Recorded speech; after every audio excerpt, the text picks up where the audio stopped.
If you started your Substack publication a few months ago, the platform you're using right now is probably already different from what it looked like when you launched. The way people consume content has changed, what readers expect from creators has shifted, and most importantly, AI has completely rewritten the rules of what makes content valuable. I see creators every week who are doing exactly what the old "how to grow on Substack" advice told them to do, and they are stuck, they are plateaued, and they are frustrated, wondering what they're doing wrong. The answer is usually nothing. They're just following rules that no longer apply. Over the past 18 months, my co-founders and I grew the Writable Scale publication to over 1,000 paid subscribers. But we didn't do it by following the playbook from 2023. We had to adapt constantly as everything around us evolved. Today, I'm breaking down the 4 major shifts happening on Substack right now and how to position yourself on the right side of each one. Let's get into it. Before I get into the actual shifts, let me paint the picture of what's actually happening right now. AI has made written content easier than ever to produce. Anyone can spin up a convincing how-to article in seconds. The internet is flooding with polished, professional-sounding content that all looks and sounds the same. At the same time, platforms are more crowded than ever. When Notes first launched, early adapters had a massive advantage. The feed wasn't competitive, showing up consistently was enough. But that era is over, and here's what most creators haven't realized yet. Readers are getting smarter. They can sense when something feels generic. They can tell when content lacks a real human behind it, and they're actively looking for something different. And this is actually good news for you if you understand what's shifting. Because the creators who are struggling right now are the ones who still optimize for the old game. More content, more consistency, more polish. The creators who are winning have realized the game itself has changed. Let me show you the 4 shifts that matter the most. Now, the biggest competitive advantage you have as a creator in 2026 is something AI cannot replicate. It's your personality. We are entering a phase where anonymous, faceless, perfectly polished content is everywhere. That means creators who never show their face, voice, or opinions, or real human experiences will slowly blend into the noise. And when everything sounds the same, people start looking for something real. Your readers don't just follow you because your content is helpful. They follow you because they trust you, the human behind the work. And trust doesn't come from information alone. AI can generate infinite amounts of that. Trust comes from your stories, your voice, your results, quirks, face, your lived experience, the things that make you unmistakably human. So what does this look like practically on Substack? Well, first, share personal stories in your long-form posts. Don't just explain what to do. Show people how you have learned it, how you struggled, how you figured it out. AI can't replicate your life experience. Second, add personality to your notes. Post behind-the-scenes moments. Share your small wins. Show photos of your workspace, your morning coffee, your dog, whatever reflects your actual life tied to the content you're producing. Stop trying to sound like a polished media company and start sounding more like you. Third, let your opinions show. Take stance. Be willing to disagree with conventional wisdom. The creators who try to please everyone usually end up connecting with no one. And I've noticed something interesting over the past year. Our posts that perform best aren't the most comprehensive or the most polished. They're the ones where we share real struggles, real failures, and real behind-the-scene moments. Because in a world of AI-generated content, being genuinely human is the ultimate differentiator. The second major shift is this. Running a thriving creator business in 2026 won't just be about publishing content anymore. It will be about building a community around your content. Creators who simply broadcast to their audience will fall behind. Creators who build community, where readers feel involved, seen, and connected,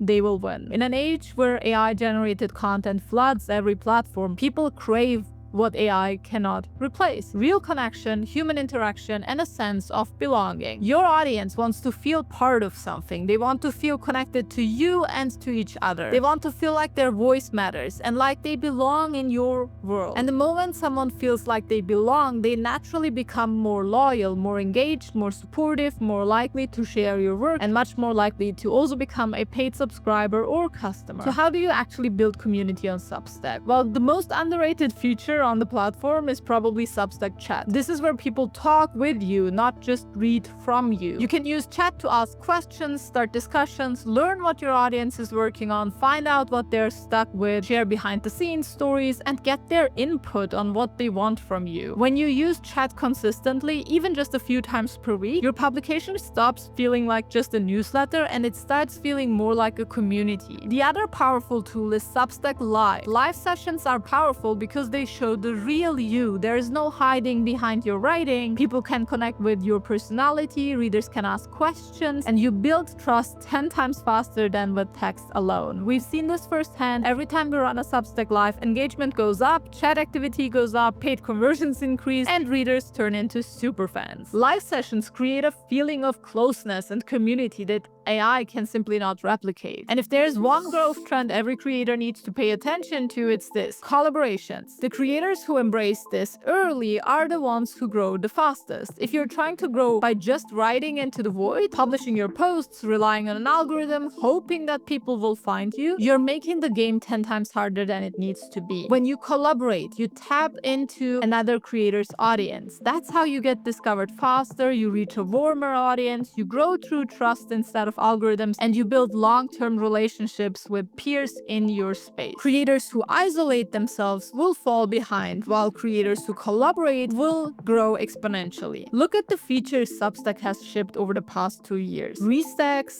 guest posts, cross-posting, Substack Live, podcasting, newsletter recommendations. Every feature screams the same message: you grow faster when you grow together. And more creators are waking up to this. In 2026, we are going to see a huge rise in co-written articles, co-hosted lives, multi-creator collaborations, and coordinated launches between creators. Collaboration is the norm, not the exception anymore. So practically, what does this mean for you? It means you should start by building genuine relationships with other creators in your space before you ask for anything. Engage with their work, comment thoughtfully, share their posts, and show up consistently. Then look for collaboration opportunities that benefit both audiences. Maybe you guest post on their publication, maybe they join your live session, maybe you create a series of articles together. The key is thinking about collaboration as a long-term relationship strategy, not a one-time growth hack. Inside our paid community, we consistently encourage our members to team up and collaborate because we see firsthand how powerful it is. Now, the fourth shift is about format. AI has made written content easier than ever to produce, but audio and video are a different story. Your voice, your face, your energy, your personality, these can't be faked by AI, at least not believably, not yet. This means creators who embrace video and audio will naturally differentiate themselves from the flood of AI-generated text content. This depends a little bit on your niche, but it's actually true across the entire internet. Multimedia content gives your audience more ways to interact with you. They can listen while driving, walking, or doing the course. They can see your facial expressions, your tone, enthusiasm, your personality. They might be able to join live, ask questions, build a connection that text alone cannot really create. Substack clearly sees this too. They are building the infrastructure to become the all-in-one home base for creators, not just a newsletter platform. We can see this as they have added podcasting, video posts, video notes, and live streaming to the mix. The creators who will have the easiest time winning on Substack will be the ones who mix writing with video, audio, and the occasional live stream. Not because you need to become a full-time YouTuber or podcaster, but because showing yourself is becoming essential to build trust. You don't need expensive equipment or professional production. A simple video recorded on your phone can build more connection than a perfectly written article. You need to start small, record an audio version of one of your posts, do a casual live where you answer some questions, post a video note sharing a quick insight. The bar can really be much lower than you might think. You don't need professional video production here. The payoff is much higher than most creators realize. And let me be direct about something here. The creators who are struggling on Substack right now aren't struggling because the platform is broken. They are struggling because they are applying 2023 tactics to a 2026 environment. And I get it. The old playbook was simpler because the platform was simpler. Write good content, post consistently, and the algorithm will probably reward you. It's easy to understand. It feels fair. The new reality is more nuanced. Personality matters. Community matters. Collaboration outperforms solo grinding. Showing your face and voice builds trust faster than text alone. This isn't necessarily harder, but it's different, and it requires you to let go of tactics that used